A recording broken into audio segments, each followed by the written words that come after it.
लल्लू एक रोमांचक और मनोरंजक उपन्यास है जिसे वेद प्रकाश शर्मा द्वारा लिखा गया है। यह कहानी एक साधारण और बेबस लड़के लल्लू के इर्द गिर्द घूमती है, जो अपने जीवन की समस्याओं से निपटने के लिए अद्भुत कौशल और अजीबोगरीब जुगाड़ों का इस्तेमाल करता है। कहानी के शुरुआती दृश्य में लल्लू एक गरीब परिवार से होता है और उसके पिता की हाल ही में मौत हो जाती है।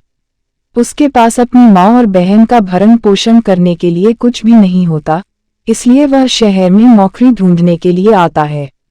लल्लू को अपनी अच्छी नौकरी और एक स्थायी घर चाहिए होता है, लेकिन उसे शुरुआत में कुछ भी सही नहीं मिलता।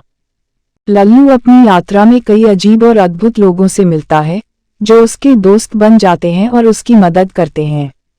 एक दिन वह एक नौकरी के लिए साक्षात्कार देने जाता है, जहां उसे एक सफल व्यापारी रामेश्वर नाम के व्यक्ति के साथ मिलना होता है।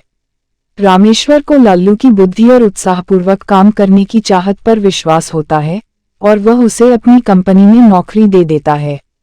लल्लू धीरे धीरे अपनी मेहनत और जुगाड़ की मदद से रामेश्वर की कंपनी के लिए अच्छी कमाई करता है।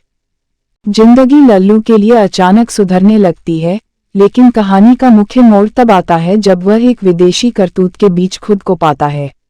लल्लू को बाद में पता चलता है कि रामेश्वर ने कंपनी में जो नौकरी दी थी, वह एक गैंग के साथ मिलकर उसके काम करने के लिए थी। लल्लू को इस सत्य को सामने लाने का निर्णय लेना होता है। लल्लू अपने दोस्तों की मदद लेता है और वह इस विदेशी करतूत का पर्दाफाश करता है। उसकी जासूसी कौशल और अपने दोस्तों के सहयोग से वह गैंग के सदस्यों को पकड़वाता है और रामेश्वर को भी गिरफ्तार करवाता है। इस कामयाबी के बाद लल्लू को स्थानीय पुलिस और समुदाय की सराहना मिलती है। अंत में लल्लू अपनी माँ और बहन के साथ नई शुरुआत करता है। वह अपनी नौकरी से इस्तीफा दे देता है और एक छोटे से धंधे की शुरुआत करता है।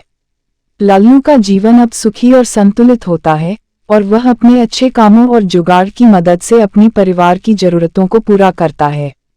उसकी कहानी यह सिखाती है कि सामान्यता के बावजूद साहस और बुद्धि के साथ किसी भी मुश्किल परिस्थिति से निपटा जा सकता है। लल्लू उपन्यास एक सामान्य व्यक्ति की असाधारण जिंदगी का दर्पण है। इस कहानी के माध्यम से वेद प्रकाश शर्मा हमें यह बताने की कोशिश करते हैं कि जब किसी के पास इच्छा और संकल्प होता है, तो वह अपनी किस्मत बदल सकता है और अच्छे दिन अपनी जिंदगी में ला सकता है। यह कहानी हमें सीख देती है कि संघर्ष के बीच भी जीवन में हमेशा आशा बनी रहती है।